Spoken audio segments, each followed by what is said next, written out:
Hi, this is Dr. Singh. I'm an internal medicine physician and a nephrologist. My practice is in Las Vegas, Nevada. I often get this question, whether drinking juices is good. Is it a healthy alternative to soda? In this video, we're going to discuss everything there is to know about juicing.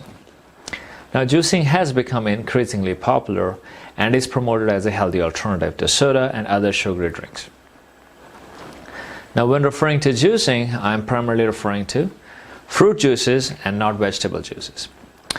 So when it comes to juices, it means 100% fruit juice, a smoothie, juicing done at home with a blender, a cold pressed juice, and everything in between. So let's start by looking at the benefits of juicing.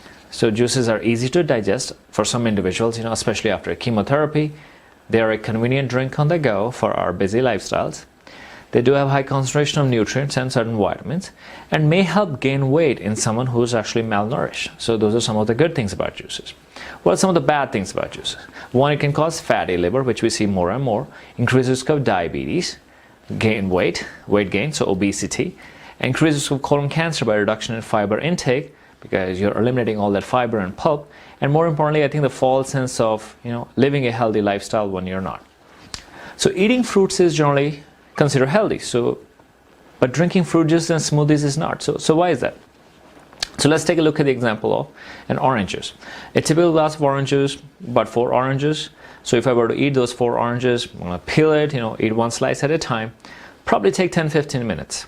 Now because of this extra fiber and the pulp, the food will stay in my stomach much longer and the fructose sugar will be slowly absorbed. Because of all this extra fiber, extra pulp, my stomach is going to be stretched, which will give me the sense of being full, and by stimulating the stretch receptors such as GLP-1. Now when these receptors are stimulated, they slow the stomach down. So food stays longer, hunger is suppressed. Now when we drink orange juice, just by like that, 30 seconds to a minute, and the juice is going to occupy a very little space in my stomach, so it won't stretch those receptors. A commonly used medication actually for treating diabetes called Trulicity works by stimulating these GLP-1 receptors. Now we have built-in mechanism to regulate hunger. So in this picture you can see that we have leptin, which is the hormone released by the fat cells. This suppresses hunger and keeps us thin. Insulin, which is produced by the pancreas, helps bring glucose levels to normal. Ghrelin, that you can remember by the sound grrr, that's our stomach makes when we are hungry. So in short, ghrelin makes us hungry. When the stomach is stretched by food, leptin is released, and when the stomach is empty, ghrelin is released. So leptin makes us thin, ghrelin makes us fat. The other important issue is that fructose, which is the sugar found in fruits, is not glucose. Fructose and glucose are very different in terms of their response to blood glucose levels.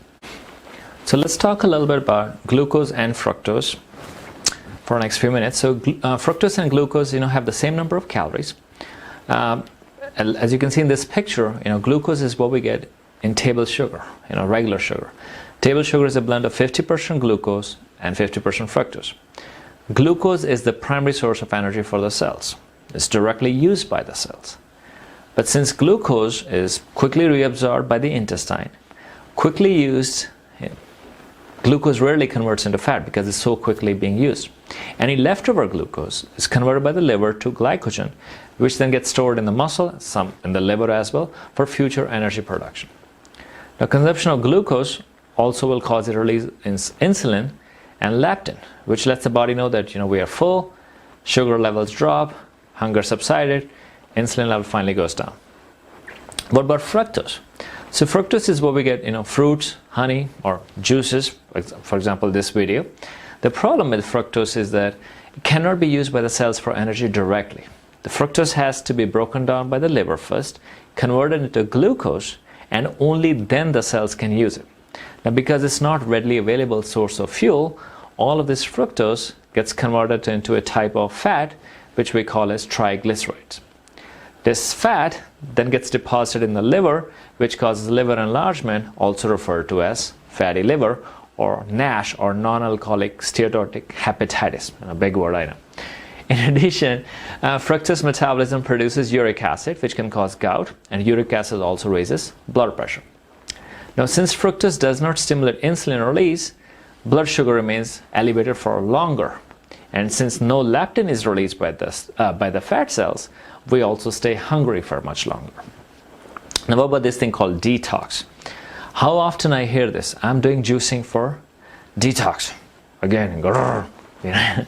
Now, human body is so complex. Now, we have the kidney, I'm a nephrologist, right? And the liver to detox. So drinking a juice to remove toxins from the body absolutely makes no sense. We already have detox mechanism built in our body, liver and the kidney. In order to detox, how about we don't eat junk food, drink plenty of water, have a healthy fiber diet to regulate our bowels, take care of our gut, that means, avoid unnecessary antibiotics, avoid taking over-the-counter medications like, acetaminophen or Tylenol, naproxen, ibuprofen, things like that. Limit eating meat and dairy products, including eggs, poultry, everything, and have a more plant-based diet. So avoiding juicing is especially important if you have a fatty liver. If your doctor told you have an enlarged liver or high triglyceride level, you should absolutely not do juices at all. So that's it for today. I hope I was able to convince you, hopefully, not to rely on drinking juices too much. Once in a while, it's okay. Now, if you like the content of this video, please do like and subscribe. I'll be back in a few weeks with another interesting topic. This is Dr. Singh from Las Vegas. Take care. Bye-bye.